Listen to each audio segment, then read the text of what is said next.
이 형법 강론은 우리가 형법 총론에서 배운 범죄론 체계로 수백 개의 범죄를 하나하나 분석해 보는 과정입니다. 그래서 내가 총론 강의할 때 뭐라고 그랬어요? 총론 강의할 때 지각결석하면 그걸로 끝장이라고.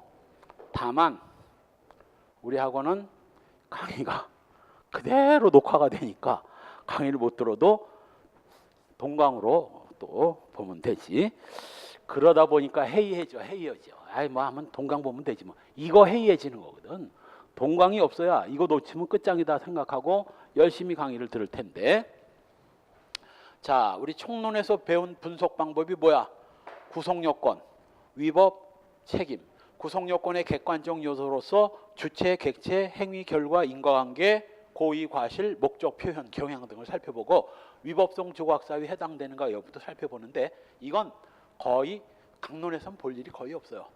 기껏해야 이제 피해자 승낙으로 위법성이 조각될 수 있느냐 이 정도 보게 되고 책임 능력 거의 안 보죠. 기대 가능성 좀 봅니다. 강론에서 뭐 기대 가능성이 감소되는 경우 없어지는 경우 좀 보게 되고 위법성의 인식도 거의 안 봐요. 그 다음 처벌 조건 요거 많이 보지. 처벌 조건으로서 뭐 친고죄와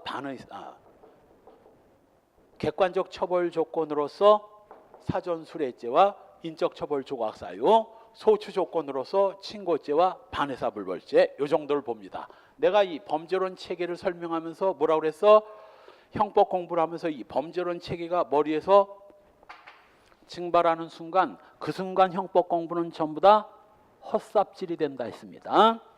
바로 그 총론에서 배운 그 범죄론 체계를 가지고 하나하나 범죄를 분석하는데 형법 강론은 크게 개인적 법익, 사회적 법익, 국가적 법익으로 분류가 되어 있다고 그랬죠.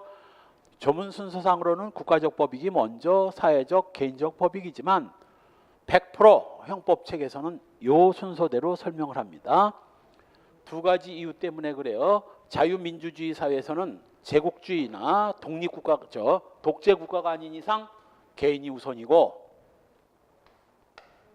개인의 행복을 보장해주지 않는 나라는 있을 필요가 없어. 자기 불행까지 희생하면서 나라를 위해서 뭐 그래서 자유민주주의 사회에서는 개인적 법익이 우선인데다가 그리고 개인적 법익에서 설명한 내용들이 여기에서도 나옵니다. 그러면 여기서 설명을 했으면 여기서 설명을 안 해도 되는데 여기부터 설명하려면 이것까지 같이 겹쳐서 설명해야 되거든. 설명의 중복도 피할 수 있고 민주주의에서는 개인적 법이 우선한다는 여러 가지 이유 때문에 조문상으로 맨 뒤에 있지만 설명은 맨 앞에 하는 겁니다. 개인적 법익 안에서도 생명, 신체, 재산, 자유, 명예 뭐 여러 가지 법익에 따라 또 나눠지고 생명, 신체에 관한 죄도 역시 또 살인죄, 상해죄, 뭐 유기죄 같은 형태로 나눠지고 살인죄 안에도 다시 뭐 보통살인, 존속살해 뭐 이런 여러 가지 살인 범죄도 여러 가지가 있습니다. 제1절 생명과 신체에 대한 죄 중에서 제1절 살인의 죄, 고의로 사람을 살해함으로써 생명을 침해하는 범죄로서 보호법익은 당연 사람의 생명이고 보호의 정도는 침해범이죠. 구성요건의 주체 피해자 이외 모든 자연인입니다. 법인이 살인죄의 주체가 될 수는 없죠. 총론에서 배웠죠. 법인은 범죄 능력이 없어요. 피해자를 빼는 이유가 뭐예요? 피해자가 피해자를 죽이면 이게 자살이거든. 자살은 죄가 되지 않기 때문에 피해자 이외 자연인이라고 표현했고 객체도 행위자 이외 생명 있는 자연인입니다. 법인은 범죄의 주체도 될 수 없지만 객체도 될 수가 없어요. 생명체가 아니기 때문에 법인을 죽일 수는 없지.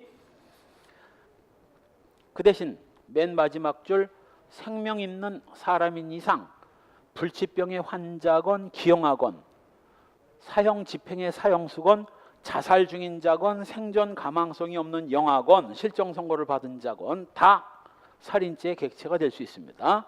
단 사자 이미 죽어버린 사람은 죽었는데 무슨 살인이 되나 태아도 뭐 낙태죄가 될 수는 있어도 아직 사람이 안 됐기 때문에 살인죄는 안 되죠.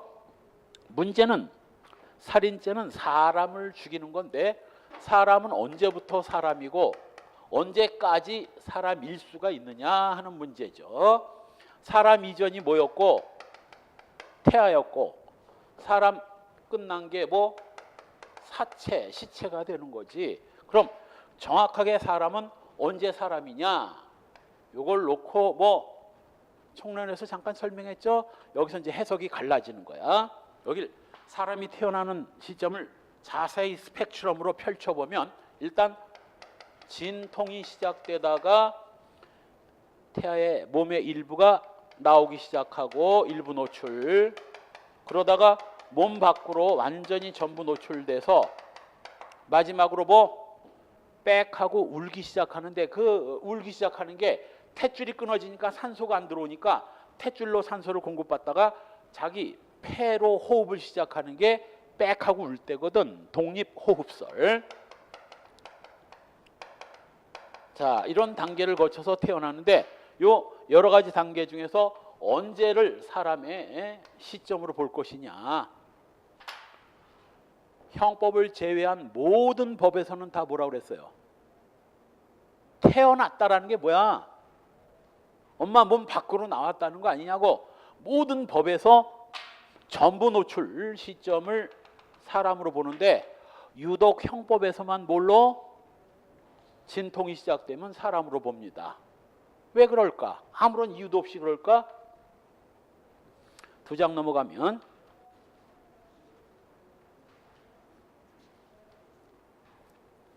내 책이 아니라서 세 장 넘겨야 되겠네. 세 장 넘기면 8페이지에 3. 영아살해죄가 있죠. 영아살해죄를 보면 직계존속이 치욕을 은폐하기 위하거나 양육할 수 없음을 예상하거나 특히 참작할 만한 동기를 인하여 빨갛게 줄구세요. 분만 중인 영아를 살해했을 때는 10년 이하 징역이다. 바로 이 분만 중인 영아는 이미 태아라는 표현을 쓰지 않고 분만 중인 영아, 분만이 뭐냐면 바로 진통이 시작돼서 전부 노출될 때까지가 이게 분만 중이거든. 그래서 진통이 시작될 때 분만이 시작돼서 전부 노출이 되면 분만이 종료되는데, 분만 중이란 요 도중에 있는 아이고, 이 도중에 있는 아이를 태아라는 표현을 쓰지 않고 영아라고 표현한 걸로 봐서는 뭐 영아가 뭐야? 태아가 뭐고 영아가 뭐야? 태아는 뱃속에 있는 태아고 영아는 갓 태어난 아주 어린 갓난아기를 아주 어릴 영자를 써서 영아라고 하거든. 요거보다 조금 크면 뭐 젖먹이 아이를 뭐라고 그래? 유아라고 표현을 쓰지. 젖먹이 아이, 영어 막 태어난 아이, 이걸 영아라고 하거든. 따라서 분만 중인 아이도 영아라고 표현하는 걸로 봐서 뭐 분만이 시작될 때 이미 얘는 사람이 된 거고, 그래서 모든 다른 법에서 다 전부 노출 시 사람으로 보지만 형법은 뭐 때문에? 영아살해죄 이 분만 중인 아이도 영아로 보기 때문에 분만 중인 아이도 사람인 것이고, 사람은 언제? 분만이 시작될 때 태어나는 겁니다. 자, 다시 원위치로 가서 따라서 판례 다섯 번째 줄에 조산원이 분만 죽인 아이를 질식 사망케 했다면 일부러 죽였다면 살인이고 과실로 사망에 이르게 했다면 뭐가 되는 거예요? 업무상 과실치사가 되는 거지. 만일 이 아이가 정말로 태아였다면 어떻게 됐을까? 정말로 태아였다면 과실치사가 아니고 업무상 과실치사가 아니고 업무상 과실낙태가 될 것이고, 낙태죄는 과실범 처벌 규정이 없으니 무죄가 됐을 겁니다.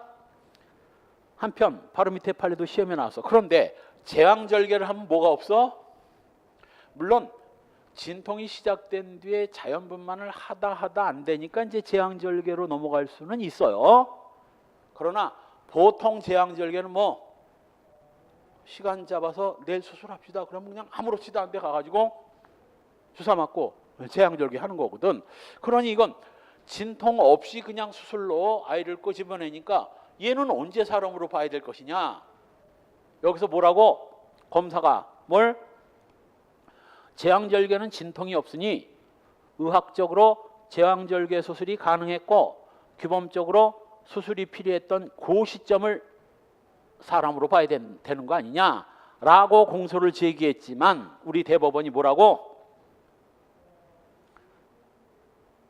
판례 마지막 줄, 세 번째 줄, 이 시점을 분만의 시기로 볼 수는 없다. 판례가 뭐라고 얘기는 안 했는데 하여간 그러니까 제왕절개는 진통을 거치지 않고 태어나니까 수술이 필요했던 시점을 사람으로 보자라고 한 걸 대법원이 뭐라고 했으니까 그거 안 된다. 그거 유추해석이지 않냐. 그럼 언제 보라는 거야?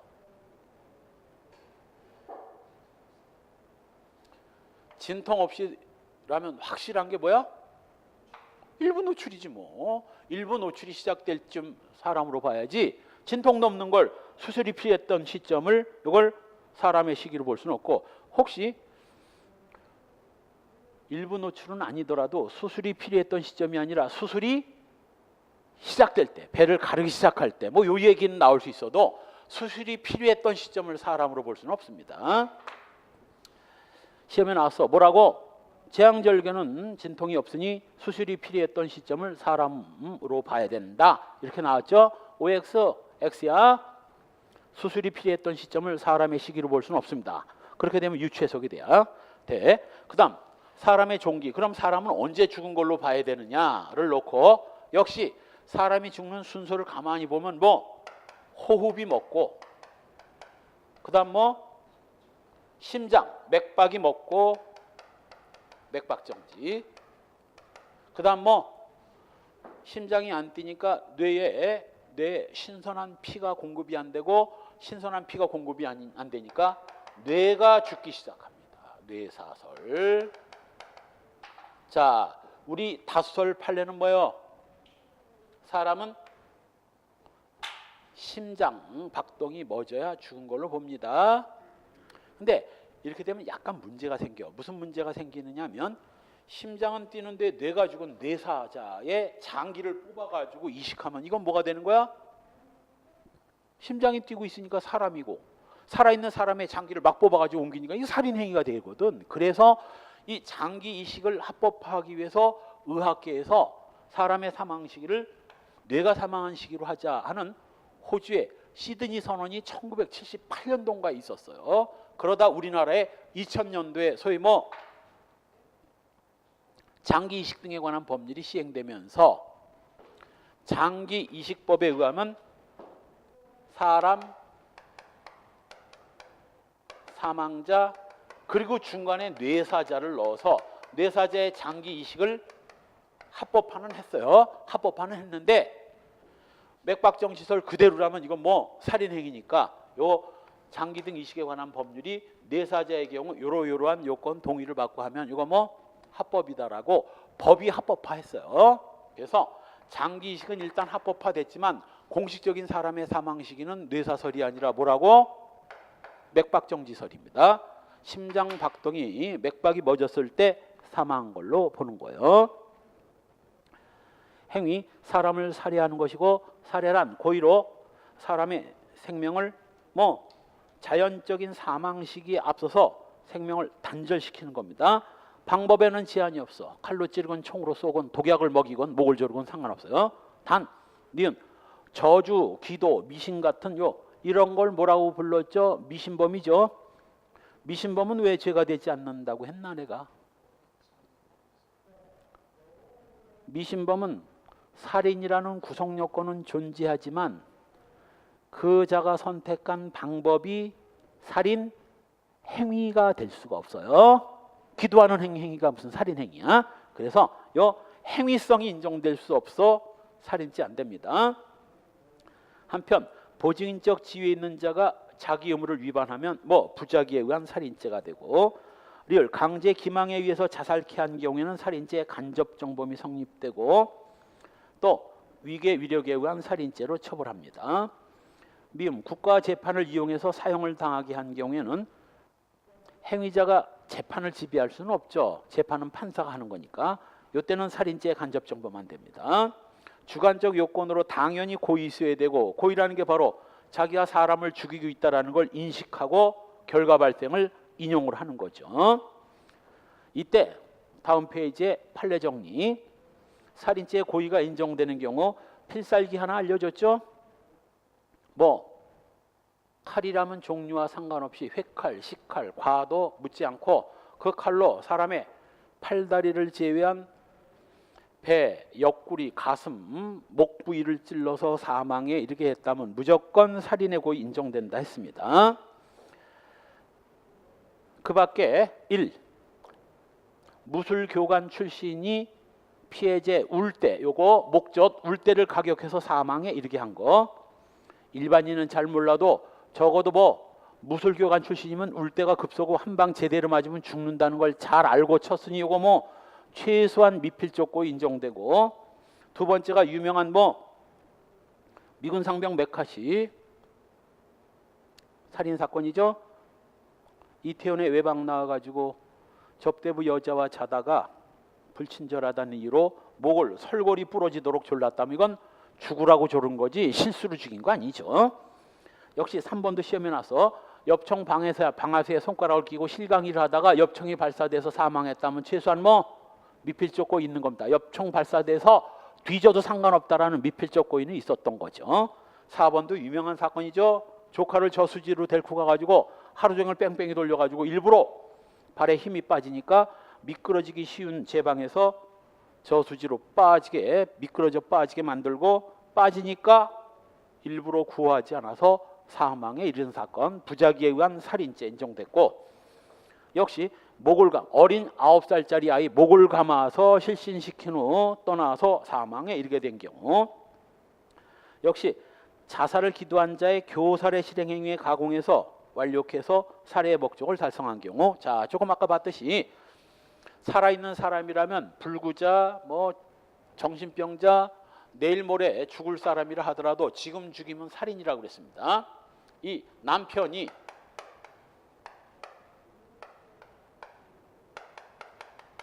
F녀와 바람을 피우고 자식은 또 엄청 나가지고 집안을 건수하지 않는 거야. 그리고 또 뭐 그래도 사람이라고 또 뭐 명절 때 되면 제사는 또 이 부인이 지내는 거야. 자식들 있고 하니까 바람은 피우고, 결정적으로 돈을 안 갖다 줘 인간이. 바람을 피워도 뭐는 생활비는 주고 피워야지. 그러니까 어느 날 H가 명절제 제사, 명절인지 제사인지 모르겠지만 제사 지내러 오니까 그래도 지 아버지 부모 제사는 모시러 오니까 W가 한바탕 쏟아낸 거야. 뭐하냐? 나보고 제사만 지내라고 하고 개뿔도 생활비도 안 주면서 뻔뻔스럽게 어디 제사 지내러 오라고 와서 제사 지내라 소리를 어떻게 하느냐? 그년하고 가서 그년한테 제사를 지내달라고 하든 말든. 그리고 호적을 정리하고 너 지금 가면 생활비를 보내주거나 생활비 안 보내줄 바에야 이혼하고 가. 너 같은 건 꼴도 보기 싫어. 그러니까 애가 담배 푹푹 피다가 뭐 가지도 않고 이래. 안 가? 그럼 내가 죽지. 내가 죽어버릴 테니까 네가 자식들 키워. 그년 데려다가. 그리고 광목을 들고 옆방으로 간 거야. 담배 피다가 이제 성질도 나지. 방귀 낀 놈이 성낸다고. 지가 잘못해놓고 이제 성질은 나가지고 이 여자가 정말 죽으려고 그러는 거야. 뭐야? 옆방에 가봤더니 진짜 대들보에다가 뭐 이 광목 매달리고 막 그러는 거야. 그러면 부부가 그래. 이쪽이 좀 과하게 나면 이쪽이 좀 양보하고, 이쪽이 과할 때는 이쪽이 서로 이게 있거든. 조금 양보해. 이 인간이 진짜 화났구나. 그럴 땐 남자가 좀 양보해 줘야지. 여기서 열받는다고 뭐 광목근을 확 잡아당겨가지고 이 W 죽어버렸어. 자, H의 재책 뭐예요? 1. 살인, 2. 자살 방조, 3. 자살 교사, 4. 무죄. 뭐예요? 그냥 살인이야. 그냥 살인이야. 살인이고, 혹시 각색을 해서 W가 H가 잘 왔네. 거기 광목근이 지금 부족한데 안방 서랍장에서 광목이나 하나 더 가져와. 목맥에. 그러니까 광목을 갖다 줬고 더 갖다 준 광목을 연결해서 자살했으면 자살은 죄가 안 되고 H는 무슨 죄예요? 자살방조죄. 저 앞에서 한번 봤죠? 자살방조죄는 자살죄의 방조범이 아니라 자살 자살죄의 방조범이라는 건 있을 수 없어요. 자살 방조죄라는 범죄의 정범처럼 되는 거예요. 만일 좋아, 마침 잘 왔네. 그 땡겨, 그 땡겨, 그 끈 좀 땡겨. 그래가지고 예 알았습니다 하고 땡겼으면 무슨 죄야? 그래서 죽었으면. 살려달라고 하는 걸 죽인 것도 아닌데 살인인가? 뭐가 되겠네? 자살관여. 자살관여는 광목 갖다 줬을 때, 뭐 휘발유 갖다 줬을 때, 유서를 써줬을 때고, 동의살인죄야. 동의살인죄, 승낙살인죄. 촉탁 승낙살인죄를 동의살인죄라고 하죠. 야 땡겨. 그랬더니 알았습니다 하고 땡겼다면 이건 H가 W를 죽인 거고 W의 부탁을 받고 죽였으니까 이게 동의살인죄가 되는 거야. 그래서 세 가지 형태에 따라서 살인이냐 자살방조냐 동의살인죄냐. 7번 감금을 하다가 뭐 뒤에 학생 감금하다 애 죽었을 때 어떨 때 감금치사고 어떨 때 부작위에 의한 살인이라고 두 개 판례를 비교해서 기억해 두라 했지? 총론 강의 때. 체육교사 주교사 사건은 뭐고? 거꾸로 부작위에 의한 살인이고 감금죄와 살인죄의 경합범이고 봉고차 17시간 감금은 감금치사고. 이건 뭐야? 체육교사 주교사 사건이죠. 애를 꽁꽁 묶어 놓는데 며칠 후에 들어가 봤더니 뭐 입에 거품을 물고 빈사 상태에 빠진 걸 입에 바카스를 부어 넣어줬는데도 정신을 못 차리자 에라 모르겠다 모포를 덮어두고 나왔더니 죽어버린 경우, 이건 감금죄와 부작위에 의한 살인죄의 경합범입니다. 사형 선고 확정돼서 인간은 사형 집행됐어요. 이미 오래전에 사형 집행된 자입니다. 유명한 체육교사 주교사 사건이요. 8번은 볼 것도 없고 예리한 칼로 가슴 부위에 찔러서 사망에 이르게 됐다면 볼 것도 없이 살인이고, 9번 강목으로 머리를 때려서 사망에 이르게 한 거, 이것도 고의 볼 때 좀 봤나? 자, 이것이 충경 시험에 나온 거야. 서 있는 사람을 강목으로 때리면 어떻게 돼? 맞는 순간 머리가 밀려가고 그래도 충격이 좀 완화되거든. 이게 살짝 밀리거든. 쿠션이 있기 때문에, 텐션이 있기 때문에. 그런데 누워있는 사람 여기를 강목으로 내리치면 어떻게 되나? 배웠죠? 중학교 때 작용 반작용. 여기서 100kg 힘으로 때리면 살짝 머리가 밀리면서 70kg 정도로 이게 줄지만 누워있는 머리를 100kg 힘으로 때리면 어떻게 돼? 작용 반작용 힘에 의해서 200kg 힘이 가해지는 거야. 약 3배야. 그러니 이따만한 강목으로 누워있는 사람 머리를 때렸다는 건 뭐 머리가 계란 깨지듯이 깨져도 상관없다라는 미필적 고의는 있는 거죠. 최소한 이건 확정적 고의에 가까워요. 뭐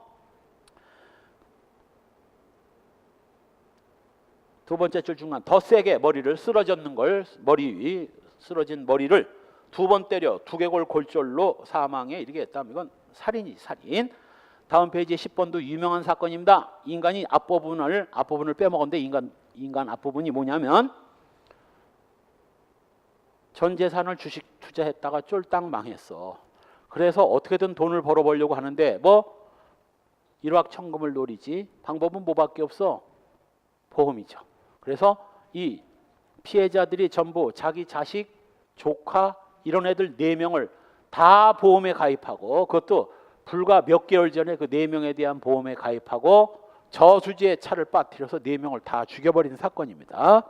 그래놓고 나와서 보라고, 나도 술 먹고 운전하다 저수지에 뒤늦게 빠진 걸 알고 깜짝 놀라서 나만 황급히 헤엄쳐 나왔다라고 변명을 했지만 결정적으로 뭐 그 사건 바로 몇 개월 전에 집중적으로 4명의 아이한테 전부 뭐 생명보험에 가입했다는 점, 또 하나 아무리 술을 처먹었어도 최소한도 차가 길에서 뭐 저수지로 이제 비포장 길로 가기 시작하면 뭐 덜컹거리고 최소한도 뭐라도 잡아야 되는데 브레이크로 잡은 흔적이 있어야 되는데 이건 그냥 브레이크 잡은 흔적이 없이 그냥 돌진한 바퀴, 그러니까 스키즈 마크 없이 그냥 돌진한 흔적이 역력했거든. 더군다나 저수지 근처는 뭐 그냥 흙이니까 바퀴 자국이 선명하게 남는 거거든. 그래서 계획적으로 차를 빠뜨리고 자기만 빠져나온 걸로. 살인죄, 이건 4명인가 죽였으니 살인죄 4개의 무슨 경합? 맨 앞에 상경이죠. 살인죄 4개의 상상적 경합이고, 만일 보험금까지 청구했다면 뭐 보험 사기 미수도 되는데 청구했는지 여부는 모르겠어요. 어쨌건 살인죄 미필적 고의가 아니고 확정적 고의죠. 살인입니다. 11번 강도가 베개로 피해자의 머리 부분을 약 3분간 누르던 중, 사실은 얘가 강도가 아니라 절도였어요. 절도범이 절도를 하다가 이 할머니한테 발각이 돼. 그러니까 할머니가 깜짝 놀래가지고 막 비명을 지르니까 뭐 소리를 지르면 이제 탄로 날 것 같으니까 이 할머니를 베개로 입을 틀어막는 거야. 소리 지르지 못하게. 근데 알다시피 베개로 입을 틀어막으면 숨을 못 쉬거든. 그냥 한참 동안 틀어막아서 숨을 못 쉬니까 이제 버리적거리다가 몸이 축 늘어지지. 숨을 계속 못 쉬니까. 자, 그러면 죽일 생각이 없었으면 벌써 몸이 축 늘어질 때 아차하면 죽을 수 있으니까 얼른 어떻게 써야 되는데, 베개를 떼써야 되는데 오히려 몸이 축 늘어지자 3분간 베개로 더 눌러. 이건 뭐야? 앞부분까지는 준강도 치사가 될 수 있지만 뒷부분 몸이 축 늘어지는 걸 확인하고 더 누른 건 이건 확인 사살이거든. 이거 강도 살인 인정됐습니다. 그래서 절도가 폭행을 하는 순간 준강도가 됐고, 정확하게는 준강도 살인인데 이 강도 살인죄의 강도는 011이라서 준강도, 단순강도, 특수강도를 가리지 않는다 했습니다. 그래서 강도 살인이 된 사건이에요. 이 살인의 고의가 부정된 경우, 유명한 낙산 비치호텔 사건이죠. 이건 이미 인과관계 설명할 때 설명했어요. 상해를 가하려고 했는데 뻗으니까 죽은 줄 알고 자살로 위장하기 위해서 베란다에 떨어뜨렸는데, 그때까지 죽지 않았던 피해자가 베란다에서 떨어지면서 사망에 이르게 된 사건입니다. 이거 상해치사죄, 포괄일죄, 결과적 가중범이죠. 이와 비슷하지만 반대 결론이 나온 게 뭐였지? 맨 앞에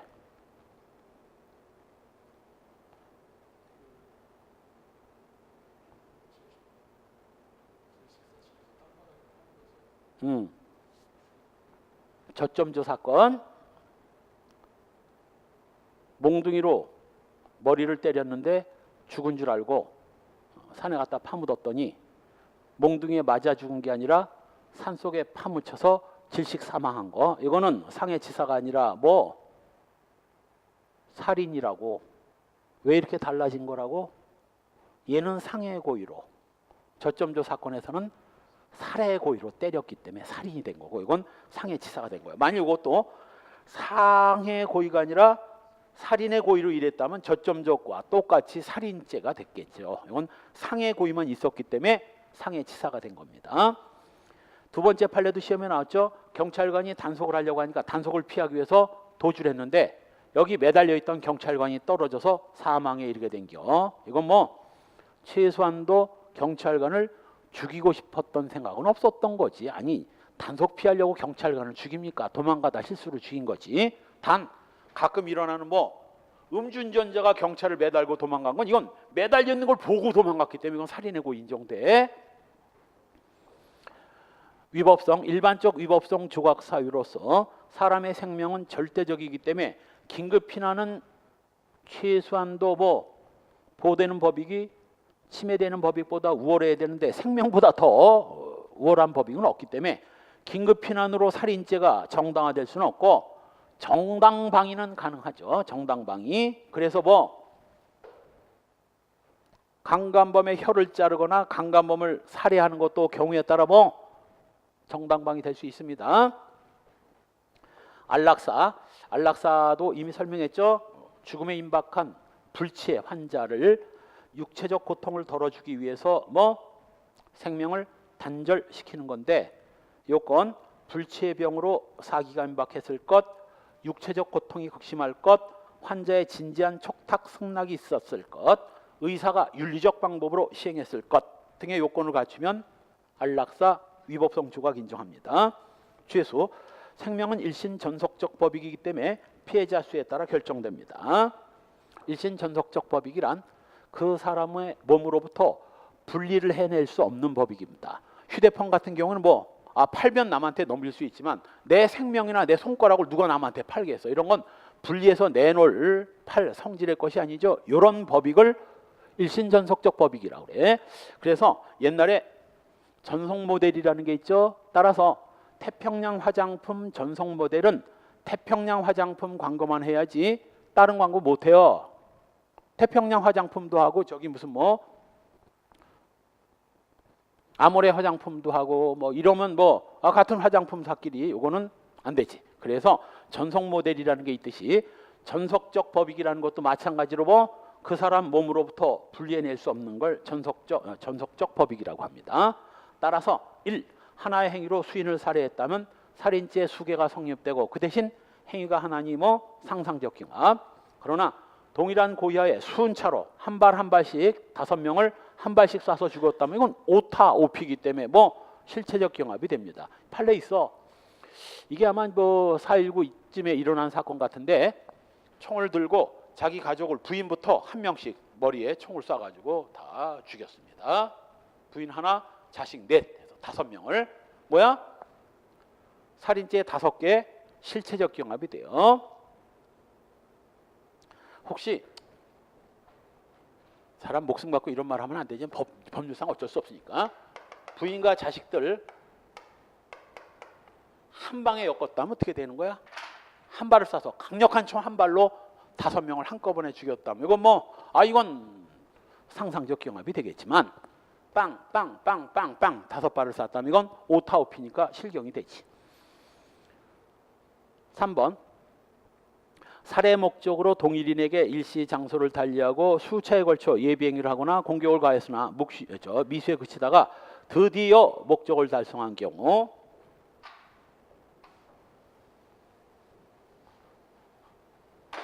A가 B를 살해하기 위해서 1월 10일 날 총을 준비하고 1월 25일 날 현장 답사를 한 다음 2월 19일 날 1차 살인을 시도했는데 실패했고 3월 27일 날 2차 실패했습니다.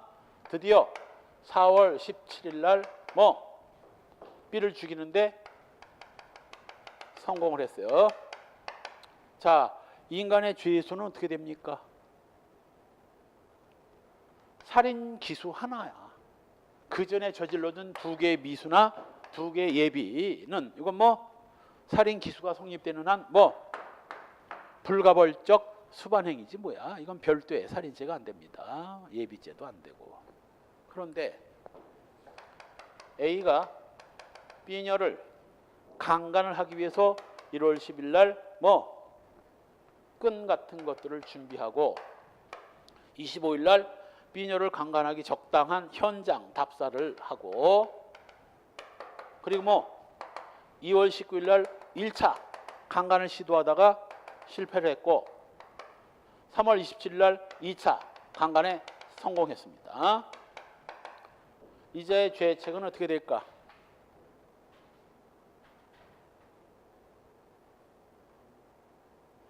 강간죄 기수 하나 2개입니다. 강간 미수 하나, 강간 기수 하나 2개의 실체적 경합이야. 강간은 예비 처벌 규정이 없으니까 이건 무죄고 이건 실경이야. 아니 비슷한데 이건 미수가 없어지고 그냥 살인 기수인데 이건 강간 미수와 강간 기수의 실경이니 이게 왜 그럴까? 그래. 머리가 어떻게 그렇게 잘 돌아가나? 살인은 한 번 죽으면 또 죽일 수 없지만 강간은 한 번 하고 며칠 있다 또 하고 며칠 있다 또 하고 가능하거든.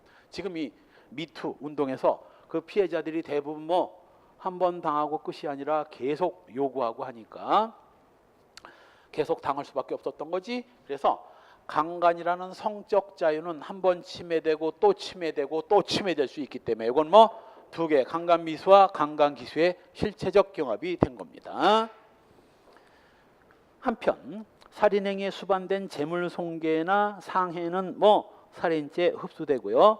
왜냐하면 자 A가 B를 죽일 때 당연히 뭐 총이 옷을 관통했겠지. 이 옷이 300만 원짜리 비싼 옷이에요.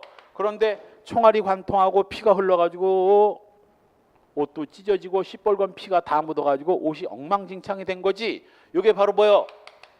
손괴죄인데 바로 손괴라든가 상해라든가 하는 것들은 살인행위에 필연적으로 수반되는 경우이기 때문에 이건 뭐 별도로 따로 범죄가 성립하지 않습니다. 만약 이게 범죄가 성립되면 어떻게 해야 돼? 옷을 벗긴 다음에 쏴야지. 벗긴 다음에 그게 말이 되겠어요?